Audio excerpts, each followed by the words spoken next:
And I believe collectively as a group, we're going to kick the competition's butt because we understand how important it is to think, execute, and dominate. Suck it up. Get tough. Suck it up. Get tough. People want to have success. People want to make a lot of money, but they want it to be easy without any challenges.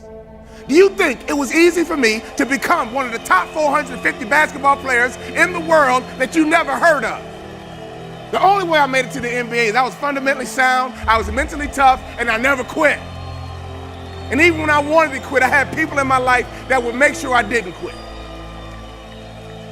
I hired and sought out the top 10 motivational speakers, watched all their videos, and I watched them one by one because I understand that if I pay attention to what the best are doing, I could be the best too. I watched game film on Michael Jordan. No matter how much I watched, I couldn't do what Michael Jordan could do. I would watch Magic Johnson. I couldn't do what Magic Johnson would do, but I sat there and had these videos. I watched Les Brown, Zig Ziglar, Tony Robbins, but my wife was scared. I was scared. I called into my office and I said what husbands say. I said, babe, we're gonna be okay.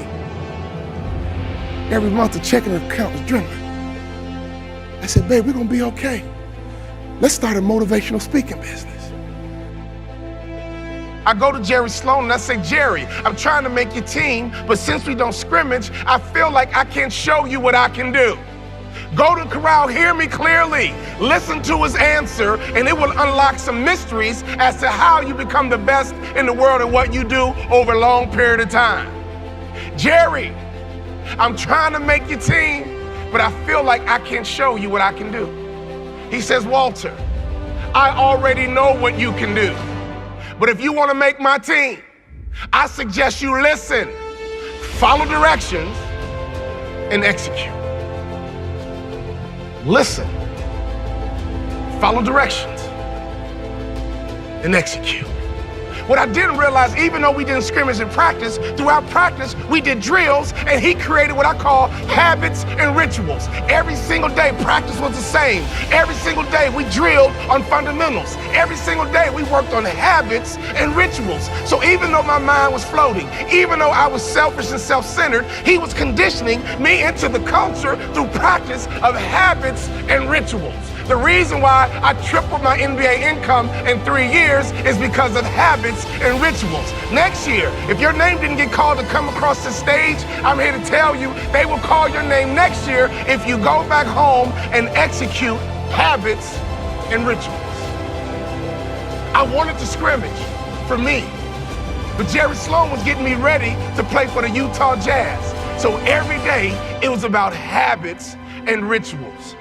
Having hot food is about habits and rituals. Great customer service is about habits and rituals. Being the best in the world at what you do, being a pro, is all about habits and rituals. Let me tell you something. I learned a very valuable lesson when I played for the Utah Jazz. I had a point guard on my team who's arguably the best point guard in the history of the NBA. His name is John Stockton. John Stockton would go to a chiropractor 4 times a day on game day. You know what I said to myself? I'm not doing that. It doesn't take all that. John Stockton played 19 years in the NBA. I played 3. You would have thought I'd have been smart enough to watch a Hall of Famer and just shut my mouth, hop in the car, and go with them. No! My mind said, yeah, it doesn't take all that. And I would tease him. Man, John Stockton, you OCD or something? Why are you going to a chiropractor 4 times a day? He swore by his chiropractor. That man played point guard in the NBA until he was 40 years old. And he didn't retire because he got slow. He retired because he refused to wear baggy shorts. He loved his Daisy Dukes. Every day on game day, that man would go to a chiropractor 4 times a day. And in my immature basketball mind, I would say, it doesn't take all that. I don't need to do all that. I'm an award-winning motivational speaker because now I pay attention to details. Another peak performance truth. Peak performers are detail-oriented. The reality is this, there are 450 ball players in the NBA every single year. They give out 450 jerseys and there's only 10 superstars. So while the general public focuses on the superstars, professional sports is really made up of guys like me. Every single day I drilled the fundamentals. So when I left sports and got into business, I didn't focus on making money. I focused on fundamentals because I understood I made it to the NBA because I was fundamentally sound. So when I get into business, if I become fundamentally sound in business, and if I become the best in the world in business, I bet you I can make a whole lot of money. I got recruited coast to coast, and that's how I learned how to sell. The doorbell would ring. These coaches would come into my living room. They always traveled in a pack of 3. They always wore university-issued golf shirts. They always had a brochure, and they put the brochure on the coffee table. There were always 4 students on the brochure, 2 white, 1 Asian, and 1 African-American every single time. And sometimes they would substitute the Asian for a Latino. And as I collected more brochures, I began to recognize some of the same kids on different schools' brochures. And then I realized, you know what? Oh my God, these aren't students, these are models, and this is big business. Your industry is big business. And whenever you have big business, it's very competitive. But in basketball, if you win by 1, you still win. If you win by 1, you still win. So when you want to compete at a high level in a very competitive business, you better pay attention to every little detail. Sometimes in franchise systems, when the leader talks about what we need to do, some of you sit there and say, oh, we don't need to do that. I'm not doing that. It doesn't take all that. It don't need to do that. I don't take all that. Some of you guys right now in the opening keynote had that thought going to your mind. Oh, I'm not doing that. I don't need new plates. I'm not doing that. I'm not doing this. I'm not doing that. You already made up your mind not to do it. Great people pay attention to detail. So at this conference, don't you dare let your mind say, oh, I'm not doing that. It doesn't take all that. I'm not doing that. It doesn't take all that. You'll be average the rest of your life.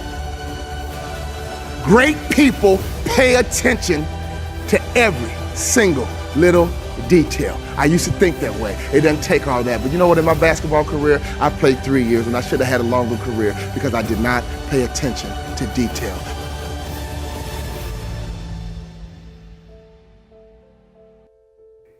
I'm kicking my competition's butt, mainly because I cut off the news and I understand my success is based on my daily habits. The first day of high school, I walked in full of confidence. I believe confidence is arrogance under control. I walked in my first day of high school full of confidence until I passed the principal's office. And he was 6'6", 240 pounds. Everybody else called him Mr. Bond, but I called him Dad. That first day of school was the longest day of my life. I attended high school in Chicago's inner city where my father was a principal of my high school. I got to the lunchroom and I ate lunch all by myself. I could hear my classmates whisper, that's the principal's son, that's the principal's son. Where? Right there.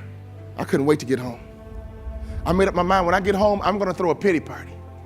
Go ahead and cry, feel sorry for yourself. Be angry, be frustrated, but I only give you 3 days. I went home that first day of school and I threw me a 3-day pity party. You guys don't know me, but I know how to party. Peak performers always think positively. So go ahead and throw your pity party for 3 days and that's it. Every other thought after that 3rd day, make sure it's positive. If you see you or feel yourself thinking negatively, stop it right then. And reprogram your mind to think positive. I'll give you 3 days. Go ahead and do it. I do it myself all the time. But I threw that 3-day pity party and I came up with a plan. I'm going back to high school. I'll be starting a baseball team, basketball team, football team, president of my journalism club. My classmates are going to vote me most likely to succeed. 4 years later, after my pity party, I got focused. When I was an immature basketball player, I didn't get that concept. I had another teammate named Karl Malone, who arguably had the best body in the history of the NBA. I would go to restaurants with him, and he annoyed me. I couldn't even imagine what the waitress felt like. He annoyed me. Now, he had the best body of all time in the NBA, but he annoyed me at restaurants. He would order grilled chicken Caesar salads, and he would ask the waitress, when you grill my chicken Caesar salad, could you make sure there's no char marks on my chicken breast? You want her to levitate the chicken over the grill? I mean, what do you want her to? Very picky, very meticulous. Will Walter Charmarks have carcinogens? Carcinogens create cancer. I want the chicken breast, but I don't want the cancer. Another time he ordered a chicken salad. This man was 6'9", 256 pounds. He always ate salads, and I rarely saw him clear his plate. Had the best body of all time in the NBA. He ordered a chicken salad one time. It came with hard-boiled eggs. The salad came out. He says, I don't want hard-boiled eggs. They're high in cholesterol. And we're in Salt Lake City. They all know who we are. We're the only brothers in town. Well, Mr. Malone, the salads are pre-made and the egg is crumbled over the salad.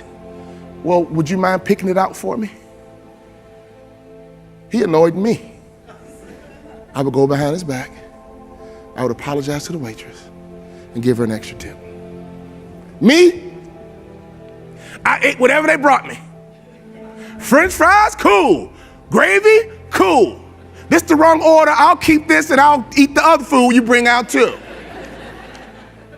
He annoyed me when he ordered food because I thought he was difficult. Karl Malone played 20 years in the NBA. I played 3. I actually have motivational speakers calling me saying, Walter, we're in a recession. I'm thinking about quitting and getting a real job. Now, isn't that an oxymoron? A motivational speaker quitting. You know what I do when I get those phone calls? I motivate them to quit. Because in my mind, if it's going to be a dog-eat-dog world, I'm going to be the big dog. And I always ask them a question because they say, you know, Walter, the economy, the recession, the economy, the recession. I don't trust the media. I was a high school basketball star. I began to deal with the media when I was 16, 17, 18 years old. I understand how the media operates. I understand how they make money. So I always challenge these motivational speakers. Well, if we're in a recession, how do you know? Prove it to me. Answer's always the same. Heard it on the news. Let me show you how it plays out. I just had a financial service firm book me for 30 events. If you multiply my fee times 30, that's an NBA contract. They wanted these events dealt and delivered in 90 days. My fellow motivational speaker friends stopped marketing to financial service firms because they were convinced that financial service firms weren't spending money based on the AIG pushback. Is everybody with me? In 90 days, I made NBA money merely because I don't trust a thing the media says. What are you allowing the media to do to your mind, your approach, your outlook? Are you kidding me? I could always hear my daddy's voice. I don't care where I was. I could be on a school bus. I could be in the lunchroom. I could be on the playground. I could be somewhere I shouldn't be. I could always hear my daddy's voice. My daddy could protect me on the streets of Chicago when he was not even there. You have children. You have grandchildren. Make sure they can always hear your voice. But most importantly in business, whose voice are you listening to? When it comes to franchising, whose voice are you listening to? When it comes to same-day sales, whose voice are you listening to? When it comes down to hiring the right Cassie, whose voice are you listening to? When it comes down to being successful in franchising, whose voice are you listening to? My wife and I are former franchisees. That's why I'm a no-brainer to speak at franchise conferences, because every franchise system has typically 2 groups at the conference. You have the one group that buys in, and they're in the corner talking about how can we execute, how can we improve same-day sales. Wow, you're doing good, I'm doing good, let's keep working together. What can we do to improve the brand? We're at the conference, let's buy in. There's always another group over in the other corner. Like, yeah, man, corporate. Yeah, corporate. Corporate's always trying to sell us something. I know. They're just trying to make money. I know. All that stuff they're talking about, you gonna do it? Nope, me either. So every system, trust me, has 2 different groups at the conference. The group that buys in and the group that's rebels and don't.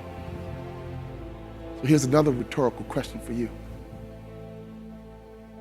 What group are you with? Birds of a feather Flock together. It doesn't say old birds and new birds. It says birds of a feather. Flock. Brian Tracy puts it this way, another very great motivational speaker. He says your salary will be the average of your 5 closest friends. I never made the Kobe Bryant, Michael Jordan money. I was terrified of becoming that athlete who went broke. And for months, I saw my checking account dwindle every single month. College educated, college degree, but every month my checking account was dwindling. I had no other skill sets. I had sold out to the sport in which you have to do. To play pro basketball, you gotta sell out. So here I am, 31 years old, wife and 3 kids, mortgage clicking every single month, and I was scared. And I believe if mama ain't happy, ain't nobody happy. So the next day, we joined the country club. And I walked in with my typical Chicago strut. All the other guys walk like this. I looked at my wife and I said, babe, I can't even walk like that. That does not look comfortable. It doesn't even look natural. Brothers don't walk like that. But Brian Tracy is right. When I walked into that country club, I was scared to death about my future. But your salary will become the average of your 5 closest friends. Now we've been at the country club for 14 years. Now I can walk like they walk. Now I can talk like they talk. Now I think like they think. And now I make what they make.